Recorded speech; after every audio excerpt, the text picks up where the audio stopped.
Hello friends, எனக்கான video எதை பற்றின்னு பார்த்தீங்கன்னா ஆர்ஆர்பி ரயில்வே ரெக்ரூட்மெண்ட் போர்ட் 2024 அவங்க சைட்லேருந்து பார்த்தீங்கன்னா செப்டம்பர் மந்த்துக்கான ஜாப் நோட்டிஃபிகேஷனை வெளியிட்டிருக்காங்க.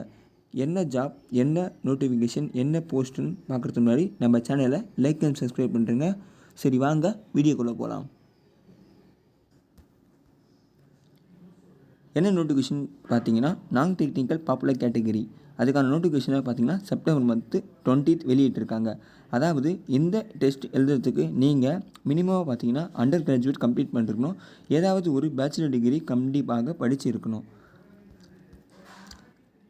இந்த நோட்டிஃபிகேஷன் அஃபிஷியலாக ஆர்ஆர்பி வெப்சைட்டில் எப்போ வெளியிட்டாங்க பார்த்தீங்கன்னா 20/9/2024 எப்போ தான் பார்த்தீங்கன்னா அஃபிஷியலாக வெளியிட்டிருக்காங்க. அதுக்கான ரெஜிஸ்ட்ரேஷன் பார்த்தீங்கன்னா அடுத்த நாளே பார்த்தீங்கன்னா ரெஜிஸ்ட்ரேஷன் பார்த்தீங்கன்னா ஆன்லைனில் ப்ரொவைட் பண்ணிட்டாங்க. இந்த ரெஜிஸ்ட்ரேஷன் எப்போ க்ளோஸ் பண்ணுறாங்க பார்த்தீங்கன்னா இன்னும் ஒரு மாத காலத்தில் பார்த்தீங்கன்னா, அதாவது 20/10/2024 நைட்டு 12 மணிக்கு பார்த்தீங்கன்னா ரெஜிஸ்ட்ரேஷன் பார்த்தீங்கன்னா க்ளோஸ் ஆகிடும். அதே போல் பார்த்தீங்கன்னா நீங்கள் ரெஜிஸ்டர் பண்ணிவிட்டு ஃபீஸ் பே பண்ணாமல் இருந்தீங்கன்னா அதுக்கு பார்த்தீங்கன்னா எக்ஸ்ட்ரா 2 நாள் பார்த்தீங்கன்னா ப்ரொவைட் பண்ணுறாங்க. நெக்ஸ்ட்டு பார்த்தீங்கன்னா டேட் ஆஃப் மாடிஃபிகேஷன், அதாவது அப்ளிகேஷன் ஃபில் பண்ணும்போது ஏதாவது நீங்கள் தப்பு பண்ணியிருந்தால் அதுக்கு பார்த்தீங்கன்னா தனியாக ஒரு 9 நாள் ப்ரொவைட் பண்ணுறாங்க. அதாவது டிஎன்பிசி சைடில் கூட ப்ரொவைட் பண்ணுவாங்க. சேம் அது போல் பார்த்தீங்கன்னா ஆர்ஆர்பி சைடில் டேட் ஆஃப் மாடிஃபிகேஷனுக்கு ஒரு 9 நாள் தனியாக ப்ரொவைட் பண்ணுறாங்க. நெக்ஸ்ட்டு பார்த்தீங்கன்னா என்னென்ன கேட்டகரி நோட்டிஃபிகேஷன் பார்த்தீங்கன்னா என்னென்ன கேட்டகரி ஆஃப் ஜாப் பார்த்தீங்கன்னா இருக்குதுன்னு பார்த்தீங்கன்னா டிக்கெட் கிளர்க்கான ஜாப் இருக்குது, ட்ரெயின் கிளர்க்கான ஜாப் இருக்குது, account clerk cum typist job இருக்குது, அப்புறம் ஜூனியர் கிளர்க் டைப்பிஸ்ட் ஜாப் இருக்குது. அதாவது பார்த்திங்கன்னா 4 போஸ்ட்டு பார்த்திங்கன்னா அஃபிஷியலாக வெளியிட்டிருக்காங்க. இதுக்கான வேக்கன்சி என்னென்ன இருக்குதுன்னு சொல்லிட்டு பார்க்கலாம் வாங்க. நேம் ஆஃப் த போஸ்ட் நான் ஆல்ரெடி சொல்லிட்டேன். 4 போஸ்ட் பார்த்திங்கன்னா வெளியிட்டிருக்காங்க. அதோட சேலரி ரேஞ்சு பார்த்திங்கன்னா 21,700 பார்த்தீங்கன்னா சொல்லியிருக்காங்க. அப்புறம் மீதி 3 ஜாபுக்கு பார்த்திங்கன்னா சேம் சேலரி சொல்லியிருக்காங்க, அரௌண்ட் 19,000 சொல்லியிருக்காங்க. அதாவது அப்புறம் நீங்கள் பார்த்தீங்கன்னா இதுக்கான சிபிசின்னு சொல்லிட்டு ஒரு லெவல் இருக்குது, 7th லெவல்னு சொல்லியிருக்காங்க. அப்படின்னா சென்ட்ரல் பே கமிஷன். ரயில்வே சைடில் பார்த்தீங்கன்னா சென்ட்ரல் பே கமிஷன் சொல்லிட்டு ஒரு கேட்டகரி இருக்கும். அதாவது first level to 18th level வரைக்கும் பார்த்தீங்கன்னா கமிஷன் பார்த்து ப்ரொவைட் பண்ணுவாங்க. ஃபஸ்ட்டு லெவலுக்கே பார்த்தீங்கன்னா 18,000 கமிஷன் பே பண்ணுவாங்க. 7th லெவலுக்கு பார்த்தீங்கன்னா மினிமம் பார்த்தீங்கன்னா ஒரு 40,000 வரைக்கும் கமிஷன் பே பண்ணுறதுக்கு வாய்ப்பு இருக்குது. அதுக்கப்புறம் ஏஜ் கேட்டகரி பார்த்தீங்கன்னா நீங்கள் நார்மல் கோர்ஸில் இருந்தீங்கன்னா 18 ஏஜ் டு 30 ஏஜுக்குள்ளே இன்றைக்கி இருந்தாங்கன்னா, அதுவே பார்த்தீங்கன்னா சிஇஎன் அந்த கேட்டகரியில் இருந்தீங்க பார்த்தீங்கன்னா 18 to 33 ஏஜுக்குள்ளே நீங்கள் பார்த்தீங்கன்னா கண்டிப்பாக இருக்கலாம். நீங்கள் இதுக்கு எல்லாருமே நீங்கள் கண்டிப்பாக 18 to 33 ஏஜ் இருந்தீங்கன்னா கண்டிப்பாக நீங்கள் அப்ளை பண்ணலாம்.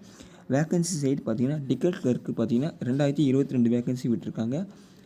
அதுவே அக்கௌண்ட் டைப்பிஸ்ட்டுக்கு பார்த்தீங்கன்னா 361, ஜூனியர் டைப்பிஸ்ட்டுக்கு பார்த்தீங்கன்னா 990 அண்டு ட்ரெயின் கிளர்க்கு பார்த்தீங்கன்னா 72 வேக்கன்சி பார்த்தா விட்டுருக்காங்க. டோட்டலாக பார்த்தீங்கன்னா 3,445 வேக்கன்சி பார்த்தா ப்ரொவைட் பண்ணியிருக்காங்க.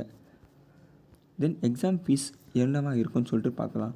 ஃபஸ்ட்டு பார்த்தீங்கன்னா ஃபீமேல் கேட்டகரி, அப்புறம் disability, transgender, ex serviceman, community wise பார்த்தீங்கன்னா SC ST, minor community, economical backward கேஸ்ட்டுக்கு பார்த்தீங்கன்னா 250 ரூபா ஆனது ஃபீஸ் ஆனது இருக்கும்.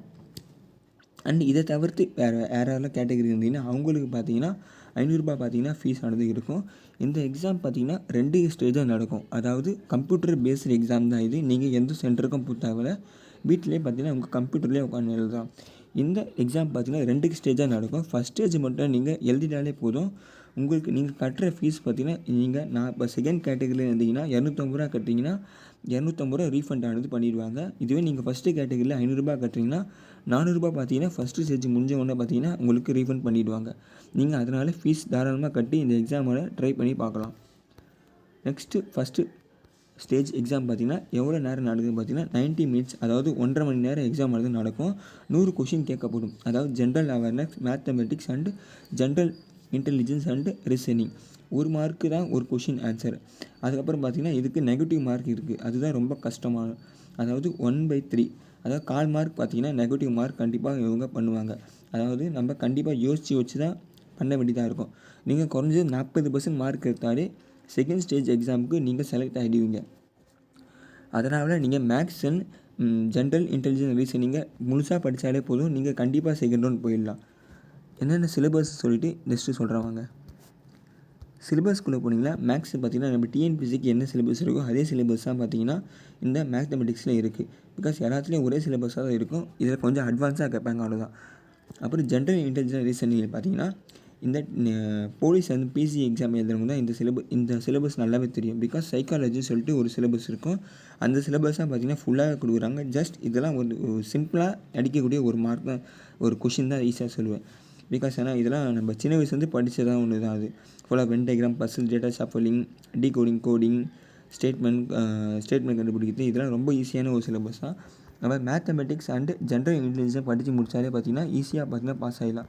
அது ஜென்ரல் அவேர்னஸ் பார்த்திங்கன்னா இந்த கரண்ட் ஈவெண்ட்ஸ், ஸ்போர்ட்ஸ் கேம், நம்ம கரண்ட் அஃபேர்ஸ்னு சொல்லிட்டு டிஎன்பிசியில் கேட்பாங்களா, அதை தான் பார்த்திங்கன்னா ஃபுல்லாக கேட்டிருப்பாங்க. அண்டு பேசிஸ் ஆஃப் கம்ப்யூட்டர்ஸ், அப்புறம் ஃப்ளாக்ஷிப் கவர்மெண்ட், ஃப்ளோரா ஃப்ளோனா அப்படி சொல்லிட்டு ஜென்ரல் அவேர்னஸாக ஜென்ரல் ஸ்டடீஸில் இருக்கிறதுலாம் பார்த்திங்கன்னா கேட்பாங்க. அதேமாதிரி ஸ்டேஜ் 2 போயிட்டிங்கன்னா யாரெல்லாம் ஸ்டேஜ் 1ல் பாஸ் பண்ணுறாங்களோ அவங்களுக்கு ஸ்டேஜ் 2 எக்ஸாம் சொல்லிட்டு நடக்கும். அதே சேம் சிலபஸ் தான்.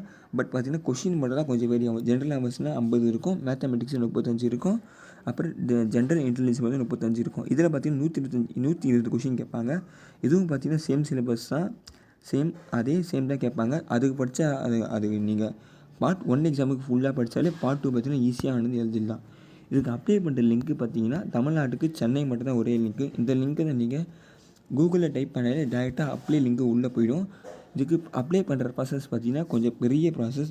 தப்பாக அப்ளை பண்ணிட்டா பார்த்தீங்கன்னா கண்டிப்பாக நீங்கள் ரிஜெக்ட் ஆகிறதுக்கு நிறைய வாய்ப்பு இருக்குது. ஏதாச்சும் டவுட் இருந்தால் நம்ம சேனலில் இதுக்கான வீடியோ தனியாக போடுறோம்.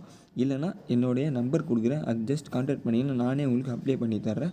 அப்ளை சார்ஜஸ் பார்த்தீங்கன்னா ஜஸ்ட் 200 ரூபா மட்டும்தான். தென் நீங்கள் ரெஜிஸ்ட்ரேஷன் ஃபீஸும் நீங்கள் பே பண்ணுறதா இருக்கும்.